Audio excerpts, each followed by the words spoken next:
Ce film m'a carrément eu par surprise. Salut à tous, bienvenue sur Fran Movie, j'espère que vous allez bien. Installez-vous confortablement. Aujourd'hui, on va parler du film Esther de Les Origines. On se retrouve juste après le générique.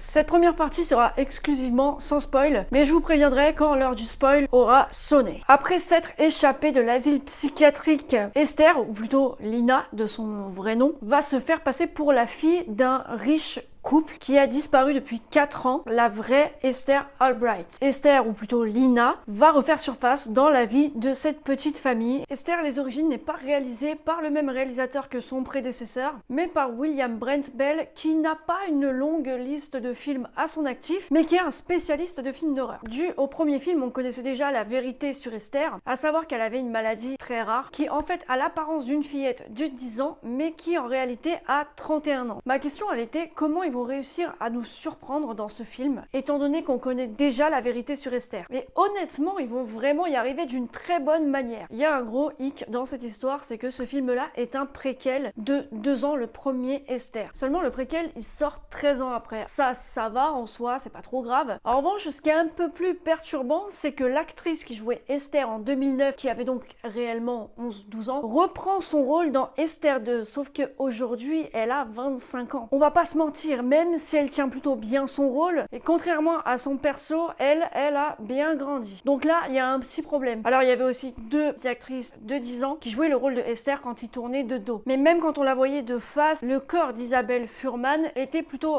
bien caché. Après, elle est pas très épaisse de base, elle est pas très grande, donc ça aide un petit peu. Mais bon, elle fait quand même 1m60. Quand t'as 10 ans, je crois que tu dois faire dans les 1m25, 1m30, tu vois, pas plus. Donc son corps, en effet, m'a pas forcément plus choqué que ça par rapport à son visage. Parce que en regardant son visage, on voit clairement qu'elle a grandi. Quand tu fais la comparaison entre Esther, le premier, et Esther de 2022, tu vois, c'est plus la même en fait, tu le vois. T'as beau essayer de faire l'effort de te dire, ok, je vais passer au-dessus, non, c'est pas possible, ça se voit les gars, ça se voit. Pour le fait qu'elle paraisse plus petite, le réalisateur a utilisé une astuce toute simple. Tous les autres acteurs qui tournaient avec Isabelle Fuhrman, donc, portaient des chaussures d'environ 15 à 20 cm, et donc du coup, il paraissait vachement grand. Et quand j'ai vu à un moment donné le père passer la porte de la chambre, je me suis dit, waouh, putain, il est vachement grand. Cela dit, en vrai, il est quand même déjà très très grand. Je crois qu'il fait 1m96, donc déjà de base. Tu lui rajoutes 20 cm, le gars a atteint 2m16. Donc là, effectivement, il paraît très grand. C'est pareil pour la voix de l'actrice. Perso, j'ai pas vu le film en anglais parce qu'il était pas en anglais déjà dans mon cinéma. Quand tu regardes la bande-annonce en anglais, même sa voix n'est plus vraiment la même. Elle essaye de transformer sa voix et c'est tout à son honneur. Elle essaye vraiment, mais malheureusement, elle arrive pas à transformer sa voix comme si elle avait 10 ans. En français, c'est pas choquant parce qu'en français, ils ont repris la même actrice qui doublait Isabelle Fuhrman quand l'actrice était déjà adulte au moment de la doubler la première fois, et cette actrice sait très bien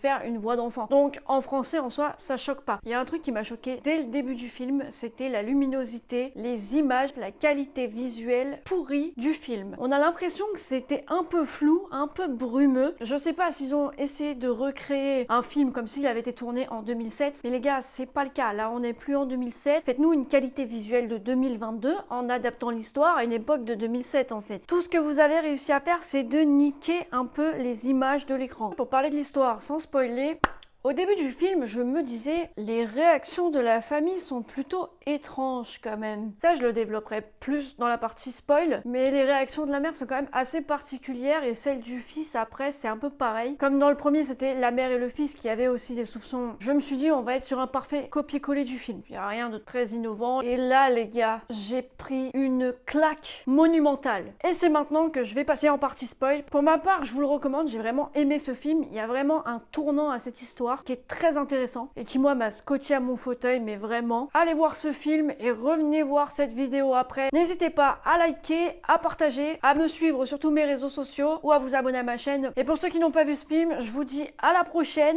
et pour les autres, c'est par là que ça se passe.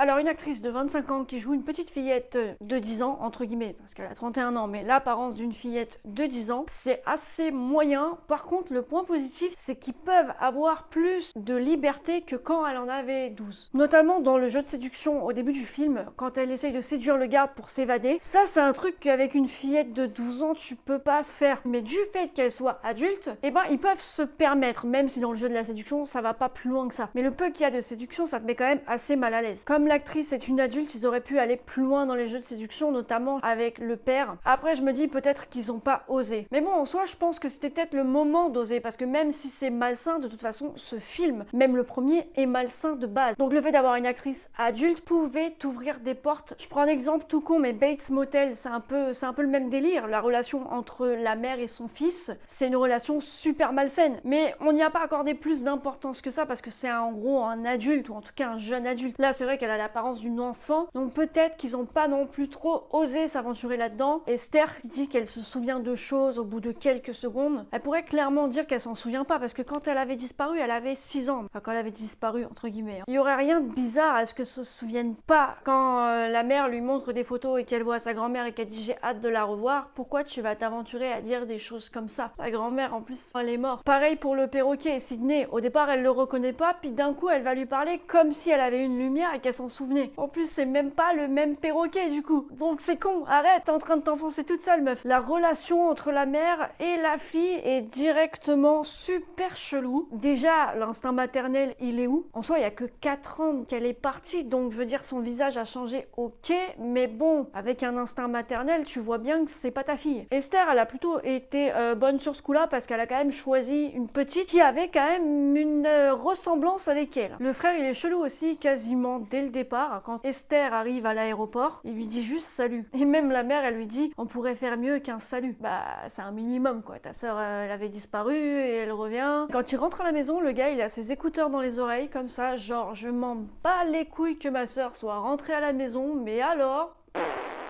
Il y a ses potes qui se foutent de sa gueule en l'appelant Morticia, je crois. Je pense que si son père était pas juste à côté, il aurait bien surenchéri les insultes envers sa sœur, du coup. C'est quoi ton problème, mec? Avec toutes ces questions que je me suis posées, je me suis dit, je pense qu'on va vraiment être sur la lancée du premier film qui est sorti. Et donc, en soi, il n'y a pas d'intérêt. Mais vraiment, 5 minutes après, sans déconner, retournement de situation. Le twist du film. Esther qui vient de poignarder le flic et d'un coup, on voit que quelqu'un lui tire dessus. Et la surprise, c'est la mère. En plus, elle avait aucune raison apparente de tirer sur le flic parce que Esther n'était pas en danger. Elle venait de poignarder le flic. Donc là, je me suis vraiment dit, mais qu'est-ce qui se passe? Littéralement, je crois que pendant 2-3 minutes, il aurait fallu me filmer. J'étais comme ça.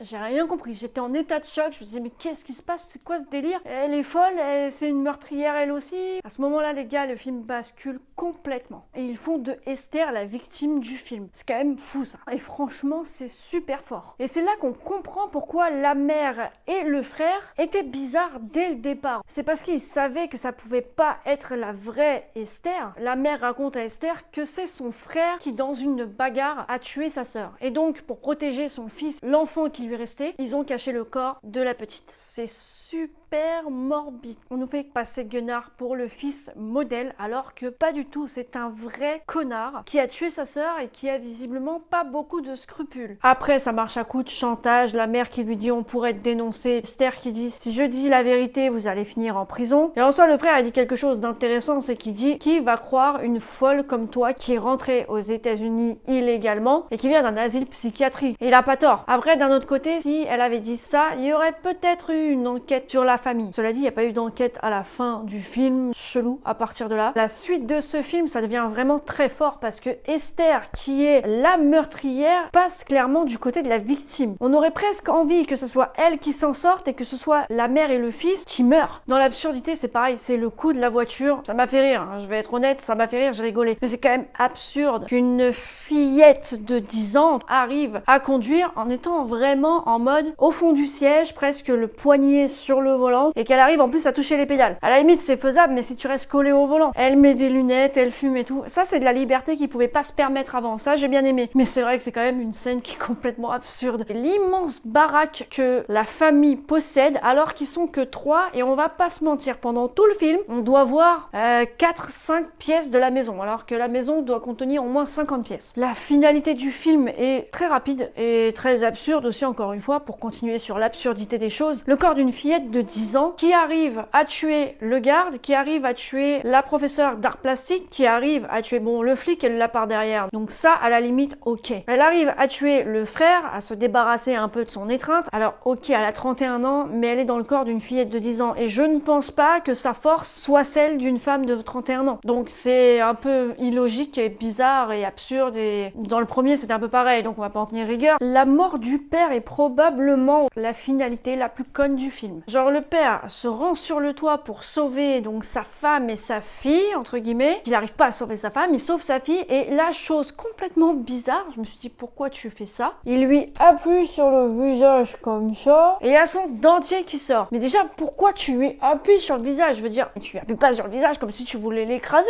Donc son dentier qui sort et là il dit mais t'es qui? Et elle le pousse. C'est fini, voilà. 3 personnes qui sont mortes et une qui survit. Il n'y a personne qui se pose plus de questions que ça. Enfin, j'ai bien aimé ce film malgré ses absurdités énormes à certains moments. Mais le twist du film m'a vraiment trop scotché et rien que pour ça, ils se sont gavés. Dites-moi vous dans les commentaires si vous avez aimé. Pensez à liker, à partager, à vous abonner à mes réseaux sociaux et à vous abonner à ma chaîne YouTube pour voir mes prochaines vidéos. Bonne journée et bonne soirée. À la prochaine!